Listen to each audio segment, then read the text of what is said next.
Good morning. I stand before you not merely as a scientist, but as someone who has witnessed what happens when we promise a silver bullet for human suffering, only to discover that the bullet comes with its own cartridge. Today, I want to speak plainly about a phrase that sounds irresistibly right: free healthcare for all. It resonates with our highest aspirations. It promises dignity, safety, compassion, and yet, it is not the complete answer. When we speak of free healthcare, we invoke one of humanity's most compassionate dreams, the idea that no one should be denied care because they cannot pay. It sounds noble, moral, almost sacred, yet in the real world there is no such thing as free.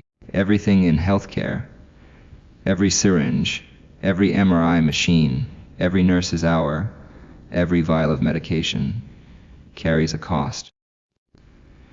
When that cost is removed from the patient's bill, it does not vanish into thin air. It simply shifts elsewhere. Governments absorb it, taxpayers sustain it, and systems strain under the weight of universal demand. What begins as an act of mercy can, if poorly managed, become an act of quiet neglect. When the numbers no longer balance, hospitals ration care, doctors burn out, and waiting rooms fill with promises that cannot be kept. The word free deceives us by hiding the complexity of what sustains medicine, human skill, scientific progress, and material resources, all of which must be nourished, not merely distributed. Free healthcare, as a slogan, appeals to our moral instincts, but in practice, it often collides with economic and logistical reality. When everyone is entitled to everything at no direct cost, consumption rises, not always out of need, but sometimes out of convenience or fear. Systems become overloaded, and decisions that should be made by physicians begin to be made by administrators. The quality of care starts to bend under the pressure of quantity. What was meant to equalize access can end up equalizing mediocrity. You see, the problem is not the intention, it is the execution. The moral case is clear. No one should suffer for lack of treatment. But the practical case requires discipline, efficiency, and honest accounting. It is one thing to promise care. It is another to sustain it. There is also a deeper question, a philosophical one. When we speak of free healthcare, do we imagine a society that cherishes the health of its people, or one that outsources responsibility to a system? True health is not granted by governments alone. It is cultivated through awareness, prevention, and personal responsibility. A system that promises everything for free can sometimes erode the sense of shared responsibility that real health demands. Patients become passive recipients rather than active partners. The balance between compassion and accountability begins to tilt. This is not to argue against generosity, nor against universal care. It is a call for realism, the kind of realism that makes ideals achievable rather than rhetorical. For healthcare to be both accessible and excellent, it must be funded sustainably, managed efficiently, and driven by innovation. The word free should never mean careless or unsustainable. It should mean that the burden of illness is lifted fairly through a system that values both equity and excellence. Only then can we say that healthcare serves humanity, not just in principle, but in practice, not just in emotion, but in enduring truth. Access to healthcare is a noble goal, but access alone does not heal the sick. It is not enough to open the doors of hospitals and declare victory. True healing depends on what lies beyond those doors: the quality of the care, the competence of the professionals, the reliability of the equipment, and the integrity of the system itself. To say that everyone should have health care is right. To assume that mere access guarantees good outcomes is an illusion.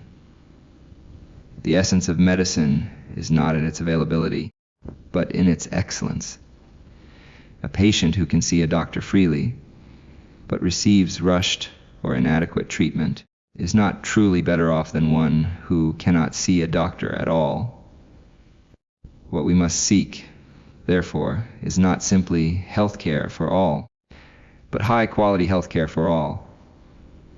In every society that has attempted to make health care universal, a paradox emerges. As access expands, the strain on the system increases. More patients, more demand, fewer resources per person. When the system is not carefully designed, quality suffers quietly, almost invisibly at first. Skilled doctors leave for better conditions elsewhere. Equipment grows outdated. Appointments stretch into months of waiting. The word universal begins to mean uniformly limited. This is not compassion fulfilled. It is compassion diluted. We must understand that the human body does not respond to policy. It responds to science, to precision, to care.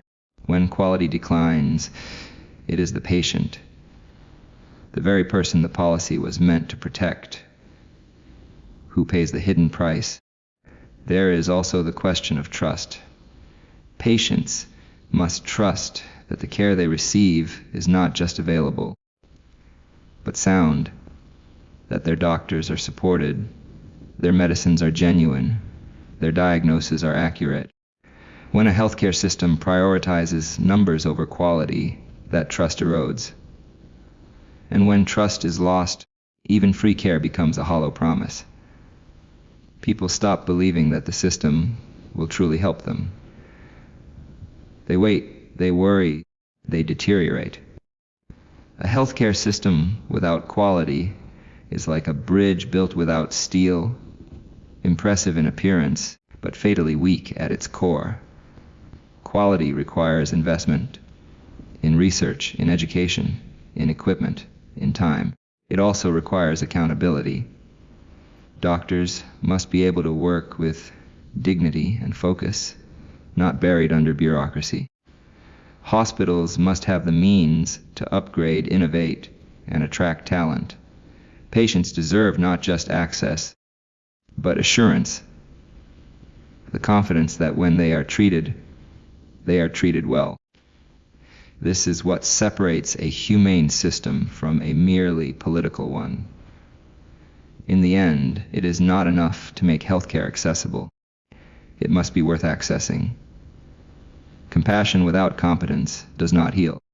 The true test of a nation's healthcare is not how many people it admits, but how many it restores, fully, safely, and with dignity. Only when we preserve the quality of care can we claim that access has real meaning, and that our compassion has found its rightful form. Sustainability is the quiet foundation upon which every noble idea must stand. In medicine, where life itself depends on the constancy of care, sustainability is not a technical concern. It is a moral one. When a society promises free health care for all, it must confront a truth that is as unyielding as nature itself. No system can endure on goodwill alone. Without sustainable funding, clear priorities, and disciplined management, even the most compassionate systems begin to erode from within.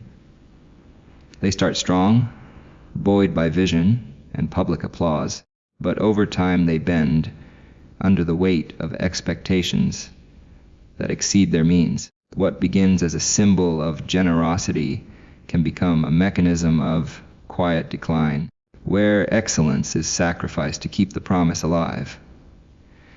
In in the laboratory, I learned that every experiment requires balance. Inputs must equal outputs, energy must be conserved, and the system must remain in equilibrium. The same law governs healthcare. If we consume more than we replenish, if we spend more than we invest, if we promise more than we can deliver, collapse is inevitable. This collapse is rarely sudden. It appears first in subtle forms: longer waiting times, overworked doctors, delayed maintenance, shortages of essential drugs. Then, one day, the entire structure trembles. Sustainability is the discipline that prevents this decay. It asks the difficult questions before the crisis arises. It forces us to consider not only what is desirable, but what is possible. Not only what feels right, but what endures. There is also an emotional cost to unsustainable systems. When a doctor cannot give the care they know their patient deserves because resources are scarce, a moral injury occurs. When a hospital must turn away patients or delay surgeries or ration life-saving treatments, it is not merely an administrative failure. It is a wound to the collective conscience. Sustainability protects both patient and practitioner from this kind of quiet despair. It ensures that compassion is not squandered, but structured, built into a system that can last for generations. Innovation plays a vital role in this. Medicine advances through discovery, not inertia. A sustainable healthcare system must invest continuously in research, technology, and education. It must reward efficiency without punishing empathy. It must adapt to changing populations, new diseases, and emerging challenges. If the system becomes rigid, resistant to reform, it will eventually collapse under its own generosity. Sustainability is not the enemy of compassion, it is its guarantor.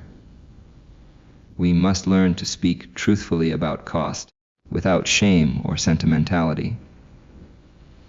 Every society must decide what it can provide freely, what it must subsidize, and what it must regulate. These are not cruel calculations.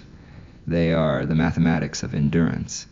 In the end, a healthcare system that survives, strong, ethical, adaptable, serves humanity far better than one that burns brightly and fades. Sustainability is not about limiting care. It is about ensuring that care never runs out.